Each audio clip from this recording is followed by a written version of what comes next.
Welcome to Unbound American Stories, the channel where we uncover the lives of the extraordinary figures who shaped our nation, often from the shadows. These are the voices that history textbooks sometimes overlook, the rebels, thinkers, and visionaries who dared to challenge the status quo and change the course of America. Today's story is one of the most amazing of them all. The life of Robert Smalls, a man who escaped slavery, stole a Confederate ship, and eventually served in the U.S. House of Representatives. The information in the video is based on AI-generated research and is designed to spark your curiosity. Think of it as the beginning of a conversation, not the final word. If you're conducting serious research or preparing work for publication, we encourage you to dig deeper into peer-reviewed academic and historical sources to confirm the facts. On to Robert Smalls. Robert Smalls, the slave who stole a warship and defied a nation. The year was 1839, and the air in Beaufort, South Carolina, hung thick with the scent of salt water and magnolia blossoms. It was here, in a modest cabin on the McKee plantation, that Robert Smalls was born into slavery. His mother, Lydia, was a house slave, and his father's identity remains a mystery. Family lore whispered that it was John K. McKee, the plantation owner's son, though no records confirm this. If true, it was a cruel irony, the son of a slaveholder condemned to a life of bondage. From an early age, Robert was different. While other enslaved children accepted their fate without question, he asked why. Why was he forbidden to read? Why was he property? Why did the white children on the plantation attend school while he worked in the fields? His mother, fearing for his safety, warned him to keep such thoughts to himself. But Robert couldn't silence his curiosity or his defiance. At 12, he was sent to Charleston, the bustling heart of the antebellum South, to work as a laborer. The city was a world of contrasts. Grand mansions lined the streets, while enslaved men and women toiled in the shadows. Robert worked as a lamplighter, a dock worker, and eventually a rigger on the ships that crowded Charleston Harbor. The water became his classroom. He learned the tides, the currents, and the secrets of the vessels that docked in the port. Little did he know, these skills would one day change the course of his life and the course of a nation. By 1861, the United States was tearing itself apart. The Civil War had begun, and Charleston was a fortress of the Confederacy. Robert, now 22, had been rented out to work on the CSS Planter, an armed Confederate transport ship. He was a wheelman, a pilot in all but name, though the law forbade him from holding such a title. The ship's white officers trusted him, unaware of the fire that burned within him. Robert had a wife, Hannah, and 2 children, Elizabeth and Robert Jr.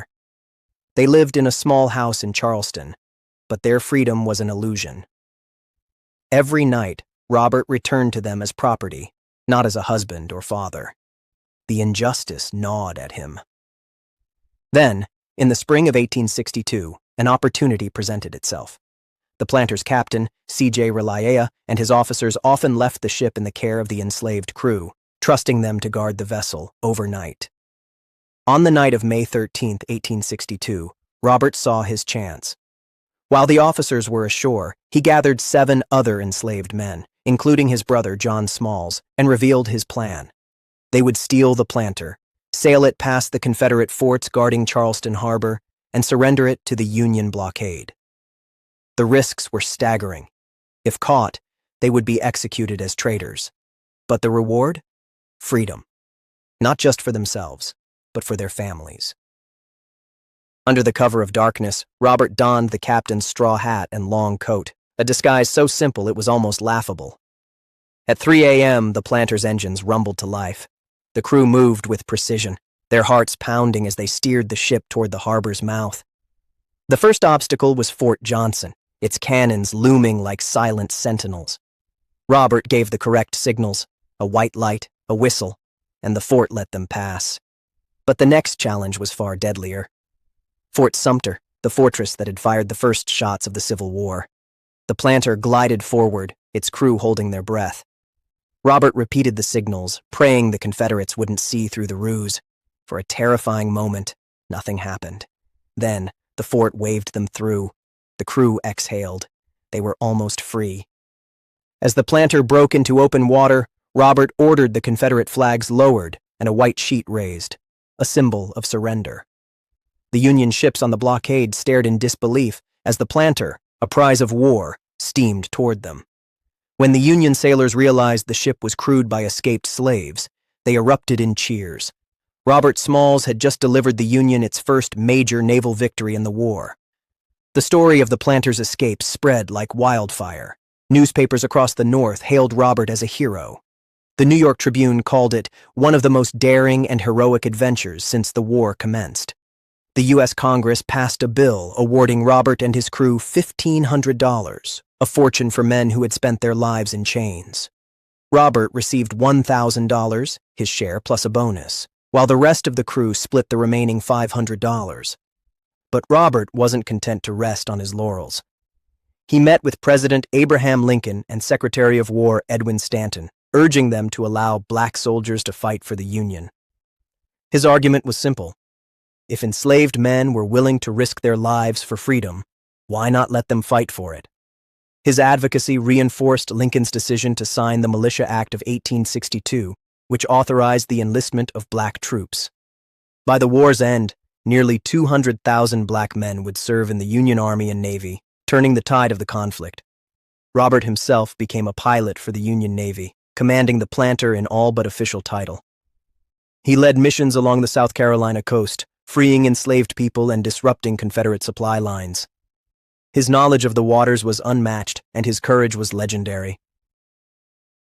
The Civil War ended in 1865, but Robert's fight was far from over. The South, defeated but unrepentant, sought to rebuild a society that still oppressed black Americans. Robert returned to Beaufort and purchased the very house where he had been enslaved as a child. He turned it into a school for black children, determined to give them the education he had been denied. In 1868, he was elected to the South Carolina Constitutional Convention, where he helped draft a new state constitution that guaranteed public education for all children, regardless of race. 2 years later, he was elected to the South Carolina House of Representatives, and in 1874, he won a seat in the U.S. House of Representatives, becoming one of the first black men to serve in Congress. His time in Washington was marked by fierce opposition. White supremacists, furious at the idea of a former slave holding power, spread lies and threats. But Robert refused to back down. He fought for civil rights, voting rights, and economic opportunity for black Americans. He introduced bills to desegregate public transportation and pushed for federal funding for education. Though many of his efforts were blocked by racist lawmakers, his persistence laid the groundwork for future civil rights victories. In 1872, he launched the Beaufort Southern Standard, a newspaper that gave voice to black South Carolinians and exposed the injustices of the Jim Crow era. He also purchased the Planter at auction after the war, using it as a merchant vessel until it was lost at sea in 1870. By the 1880s, the promise of Reconstruction was fading. The Compromise of 1877, which resolved the disputed presidential election, withdrew Union troops from the South. Without their protection, black politicians like Robert were left vulnerable to violent intimidation. White supremacist groups like the Ku Klux Klan terrorized black communities, and Southern states passed Jim Crow laws to strip away the rights Robert had fought for. Robert, however, refused to surrender. He remained in politics, serving as a U.S. Collector of Customs in Beaufort from 1889 to 1913. In this role, he fought against corruption and ensured black workers received fair wages. He also founded the Beaufort Republican Club, a political organization that mobilized black voters and resisted the rising tide of segregation. His personal life was marked by both triumph and tragedy. His first wife, Hannah, died in 1883, and 2 of his children passed away in infancy. He later married Annie Elizabeth Wigg, who supported his political career until his death. Robert Smalls died on February 23, 1915, at the age of 75. He was buried in Beaufort, in the same soil where he had been born a slave. His tombstone reads, "Born a slave, died a Congressman." His life was a testament to the power of courage, intelligence, and defiance. He had stolen a warship, outwitted the Confederacy, and forced a nation to confront its contradictions. He had fought for freedom, not just for himself, but for millions of others. And though the struggle for equality continued long after his death, his legacy endured. Today, Robert Smalls is remembered as one of the most remarkable figures in American history. A statue in Beaufort stands as a testament to his courage, and in 2023, the U.S. Navy commissioned the USS Robert Smalls, ensuring his name sails on. His life reminds us that one person's defiance can change history, and that the fight for justice is never truly over. If you enjoyed this episode of Unbound American Stories, please like the video and subscribe to the channel so you don't miss our next story. Who should we uncover next? Did we miss an important fact? Did we get something wrong? Let us know in the comments.